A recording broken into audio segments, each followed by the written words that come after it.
I never thought my life would unravel so suddenly, so violently on the very day I was supposed to be healing. My name is Lena, and I'm 32 years old. Just a week ago, I was lying in a hospital bed, recovering from a minor but frightening surgery. The doctors told me I was strong, that I had pulled through faster than expected. I should have been relieved, grateful even, but instead a strange heaviness lived in my chest. It wasn't just the scar healing under the bandages, it was the silence of my husband Victor. He hadn't visited me once during those long nights in the hospital. Not once did he hold my hand or whisper reassurance. He sent a single text, "Hospitals make me anxious." That was it. I told myself to let it go, that maybe he was too busy with work or overwhelmed by worry, but deep down I knew something was wrong. Still, I convinced myself that when I came home, everything would make sense. I was released a day earlier than planned. The nurse smiled as she handed me the discharge papers, but I noticed how forced it was, how her eyes didn't quite meet mine. "You're good to go," she said, and I clutched the thin folder to my chest like it was my last piece of certainty. On the cab ride home, my mind tried to paint the reunion I hoped for. Maybe Victor would be surprised, maybe he'd cry and tell me how much he missed me. I imagined walking into our living room smelling dinner on the stove, seeing the soft glow of the lamps we chose together when we first married. I longed for comfort, for safety, for love. But as the cab turned into our street, that fragile fantasy shattered. Victor's car was already in the driveway, parked hastily crooked across the bricks, like he had rushed inside without a second thought. My heart dropped. That wasn't him. He was always meticulous, always prided himself on appearances. The sight of that car filled me with dread before I even touched the door handle. I stepped out slowly, each movement heavy with suspicion I didn't want to admit. The house was dark downstairs. No music, no familiar scent of dinner, just silence broken only by the faint hum of the refrigerator. From upstairs, though, a dim golden light pulsed beneath the crack of our bedroom door. I didn't call his name. Something deeper than fear told me not to. The climb up those stairs felt endless, the wood creaking louder than ever. I stood outside the door, barely breathing, my palm hovering over the handle. A part of me prayed I was imagining things. I pushed the door open gently, and there it was. My husband Victor tangled in the sheets with another woman, the woman who was supposed to be me. Her laughter filled the room like a knife to my chest. The wedding photo on our nightstand tilted at an odd angle, watching silently, as if even it couldn't believe what it saw. My breath caught, but I didn't scream. I didn't collapse. I just stood there, feeling the hollow ache inside me spread like fire. They didn't see me, not at first. They were too lost in their betrayal. My feet moved backward on their own, pulling me from the nightmare in slow motion. I turned and walked away without a sound, my body moving with the stillness of someone who had seen death before. Down the stairs, out the door, into the waiting cab I had never paid, the driver looked at me concerned. "Everything okay?" I heard my voice answer low and steady downtown. As the cab pulled away, I didn't look back. The house that once held every memory of love was gone. My marriage was gone. But something else was born in its place: clarity. A strange, sharp clarity that cut deeper than anger ever could. I had spent years thinking I was weak, thinking silence meant surrender. But in that moment, I realized silence could also be a weapon. I wasn't going to scream or beg. I wasn't going to collapse into the role of a victim. No, I was going to plan. I was going to reclaim what was mine with precision, not chaos. I clutched my overnight bag to my chest, still wearing the flimsy hospital bracelet, and stared out the cab window as the city lights blurred. My heart pounded not from pain but from resolve. The man lying upstairs in our bed was not the man I had married. He was a stranger who had underestimated me. And he was about to learn exactly who I really was. The cab dropped me a few blocks from my old neighborhood, where brick buildings leaned into each other like tired friends, and the smell of rain always lingered near the subway grates. I told the driver to keep the change and walked the last stretch on trembling legs, the bandage tugging at my ribs with every step. I wasn't going home. I didn't have one. I was going to the only door that had ever opened for me without question. Aunt Mara's the woman who raised me when my mother worked double shifts and believed every girl should learn to sew a hem roast a chicken and read a contract. Mara took one look at my face and stepped aside. No questions. A blanket tea and silence. When I finally spoke, the words came out flat, like I was narrating a stranger's life. I told her about the release papers, the crooked car, the light beneath the bedroom door, the laugh. I didn't tell her how still I'd been, how I'd felt my heart sharpen itself into a blade. She listened, eyes steady. "You're not going back," she said. Not a question. "I'm not going back," I echoed, though a part of me was already planning to step inside those walls again, just not as his wife, as a witness. That night I didn't sleep.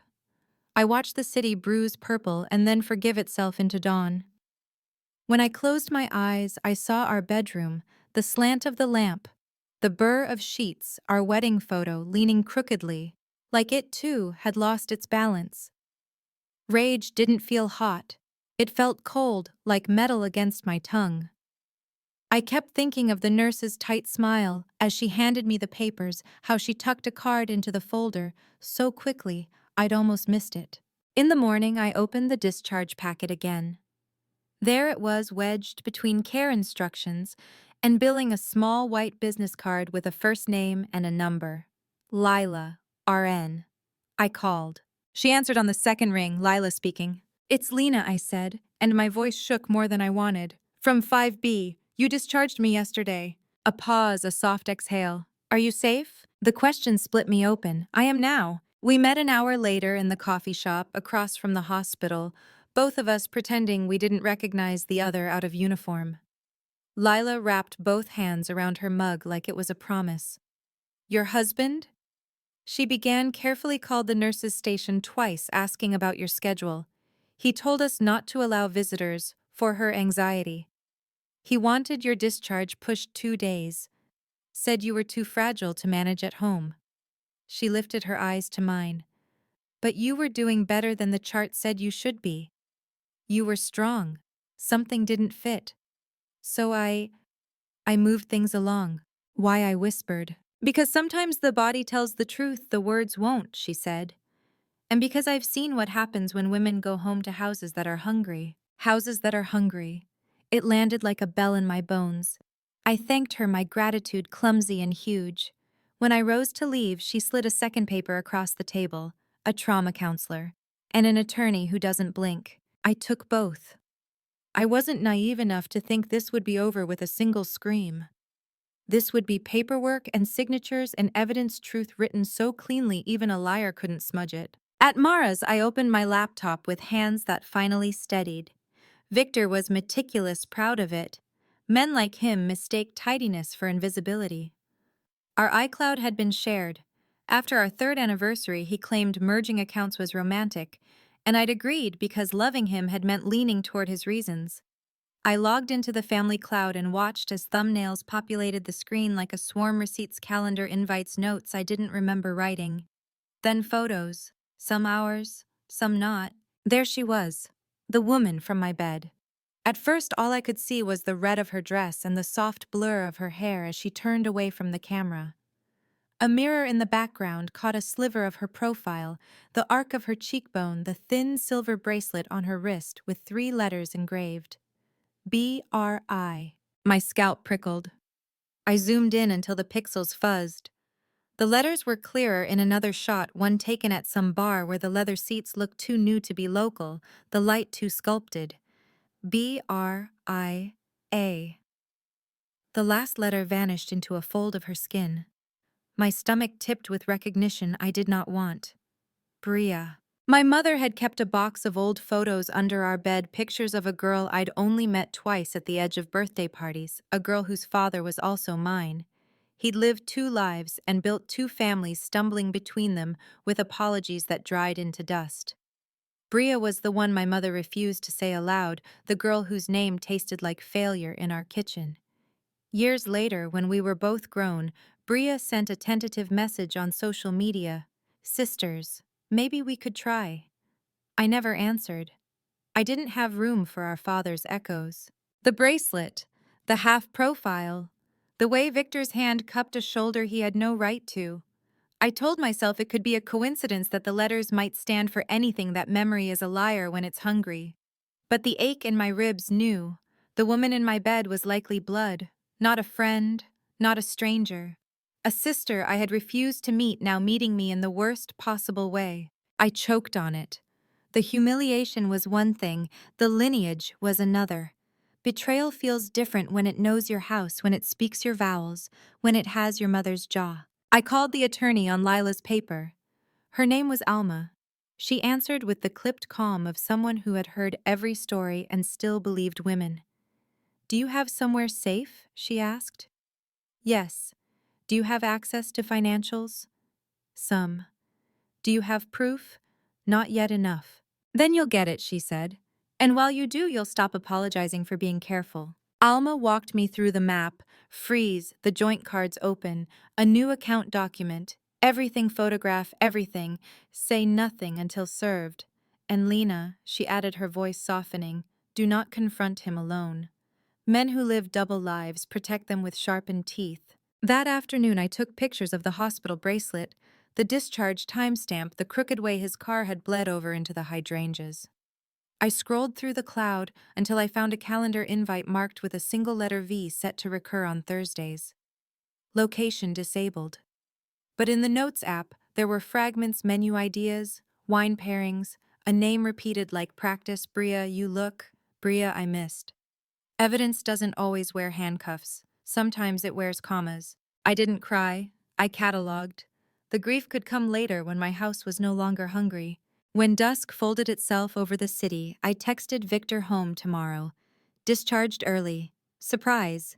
I watched the three dots bloom and vanish, like he couldn't decide which mask fit best.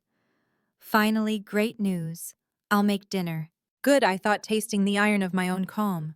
Leave the door unlocked. Leave the light on. Let me into the theater you've built. I closed the laptop and set my phone face down. Mara came to sit beside me on the couch, her hand finding mine like it had when I was small and sick and feverish and certain the dark had teeth.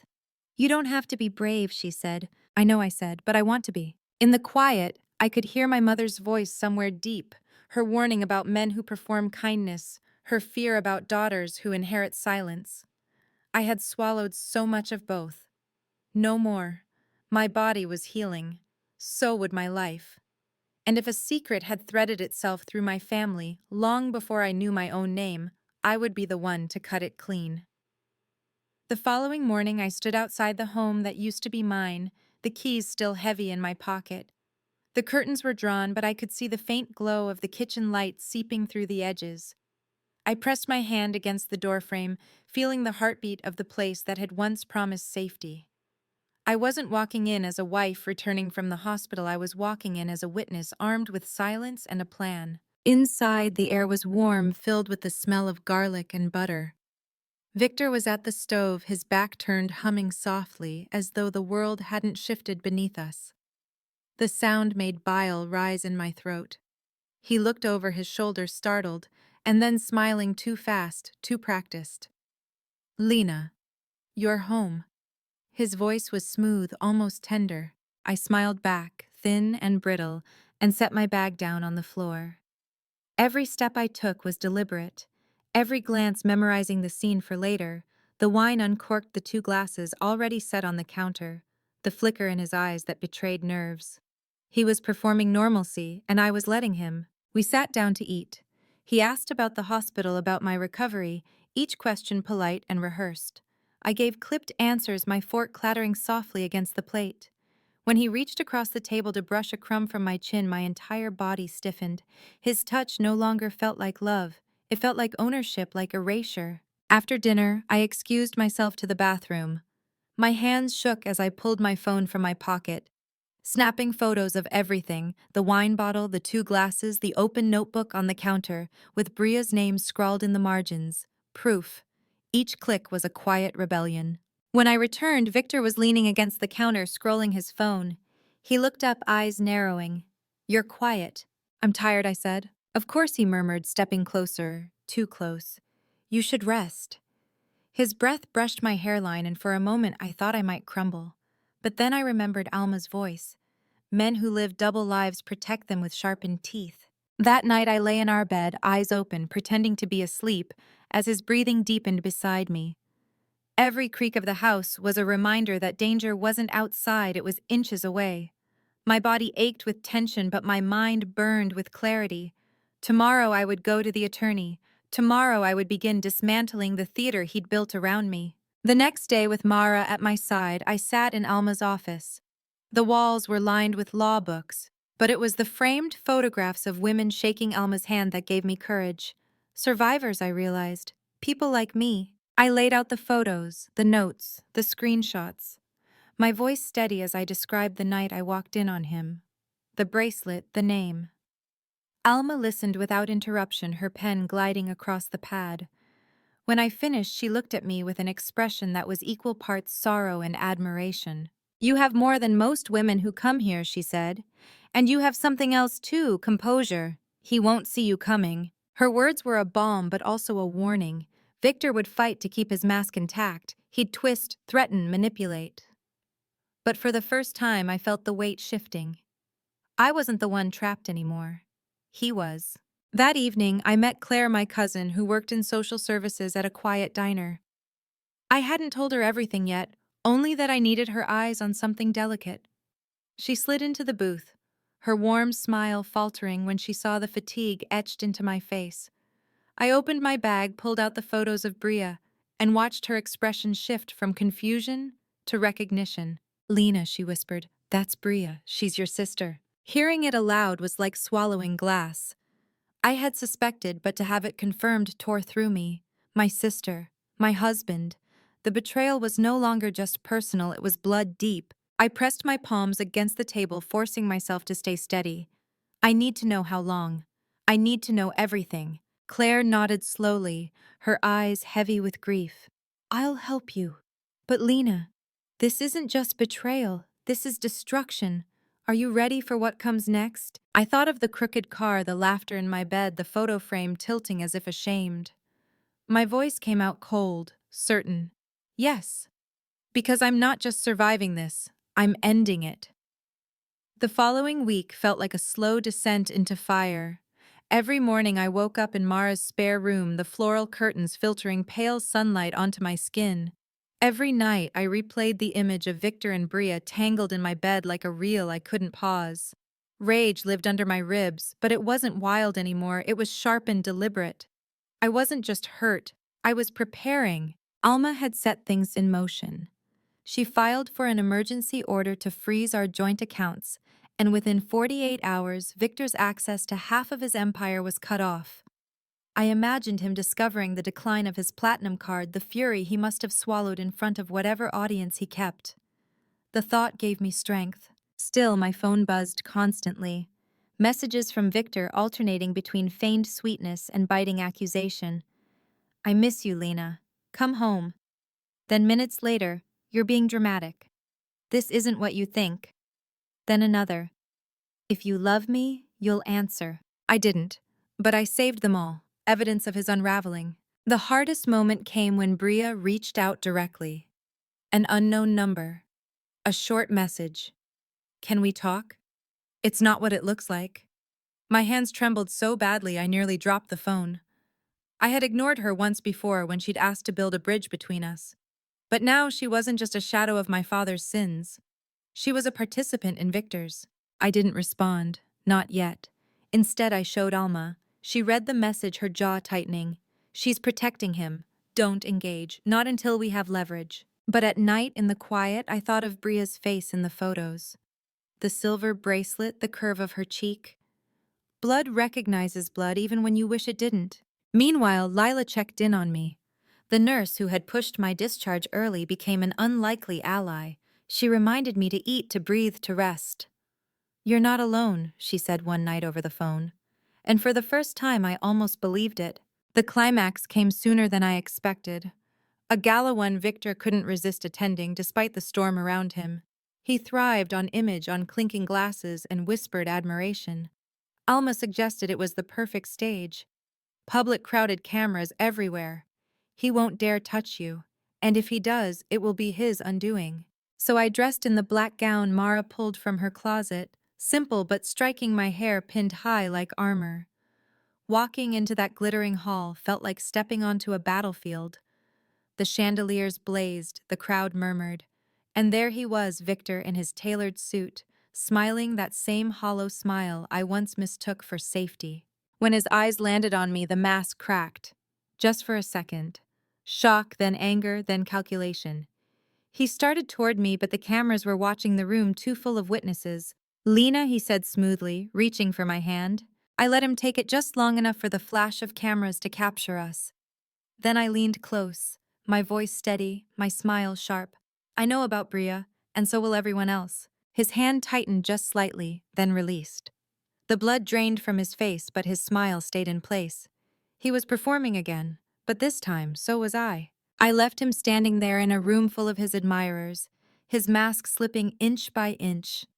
Outside, the night air was sharp alive. Mara was waiting in the car. Alma had already arranged the next steps: court filings, press statements, protective measures. But I knew the most important step had already been taken. I had faced him not as his wife, not as his victim, but as the woman who would dismantle him. Later, in the safety of Mara's kitchen, I finally let myself cry. Not because I was broken, but because I wasn't. Because I had survived and I had chosen to fight. This wasn't just about revenge anymore. It was about reclaiming the voice I had silenced for too long. And in that moment, I swore I would never let anyone take it from me again. The court date came faster than I could brace myself for. In the weeks leading up to it, Alma coached me carefully, drilling into me what to say, what not to say, how to stay calm when Victor's attorney tried to twist my words. She warned me he would paint me as fragile, emotional, even unstable, because that's what men like him do. They weaponize silence, then weaponize your voice when you finally use it. Walking into the courthouse felt like walking into a storm. The marble floors echoed under my heels, each step heavier than the last. Reporters gathered outside, their cameras flashing, their voices a blur of questions I didn't answer. Mara squeezed my hand, her quiet strength steadying me. Claire sat on the other side, a wall of family I had never known I needed so much. Victor arrived minutes later, immaculately dressed as always. His suit pressed, his hair perfectly styled. He smiled at the cameras, playing the role of the wronged husband. But when his eyes met mine, the smile faltered. Just for a moment, enough for me to know he was afraid. Inside the courtroom, the battle began. His lawyer spun stories of a paranoid wife recovering from surgery, her mind clouded by medication, her imagination painting monsters where there were none.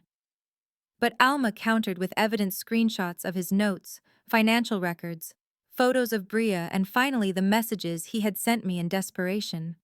Every word tightened the noose he had woven for himself. Then came my turn to testify. My palms sweated as I raised my hand, swearing to tell the truth.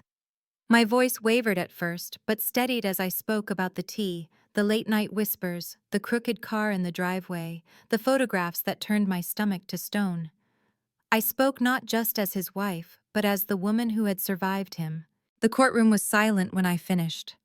Silent except for the sound of Victor shifting uncomfortably in his seat. He couldn't look at me, not anymore. The judge ordered a recess. Outside, I leaned against the cool marble wall, my body trembling from the release of it all. Mara brushed a strand of hair from my face. "You were brilliant," she whispered.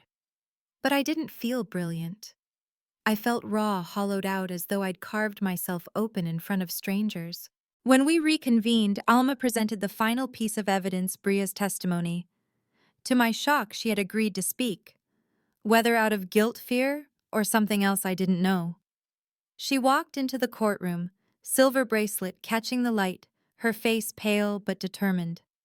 When she spoke, her voice shook, but her words cut clear. She admitted the affair. She admitted knowing Victor had manipulated her, promised her things, whispered lies about me. And then she broke down, tears spilling onto the wooden floor. It was devastating, not just because of what she confessed, but because she was my sister blood. I had tried to ignore, now standing in front of me as part of the wreckage. By the end of the day, the judge's decision was clear. protective orders, frozen assets, proceedings for divorce fast-tracked with no contest to my claims. Victor's empire built on deception was crumbling piece by piece. When the gavel struck, I felt something inside me release. Not joy, not even relief, just space. Space where the fear had lived, space where silence had suffocated me. Outside the courthouse, the reporters swarmed again, but I kept walking, my head high, Mara and Claire flanking me like sentinels. The sky was heavy with clouds, but I felt lighter than I had in years. For the first time, the mask was gone, not just his, but mine too. Later that night, sitting on Mara's balcony, I let myself breathe. The city stretched out before me, messy and alive, and I thought about all the women who might be sitting in their own kitchens right now, tasting bitterness in their tea, doubting their instincts. I wanted to reach them to say, "You're not crazy, you're not weak, and you are not alone." My marriage had ended in betrayal, but my story didn't end there. It was only beginning. Thank you for listening to my story. If it gave you strength, please like this video, share it so others can find their voice, subscribe for more, and leave a comment with your own truth. I promise I will read it.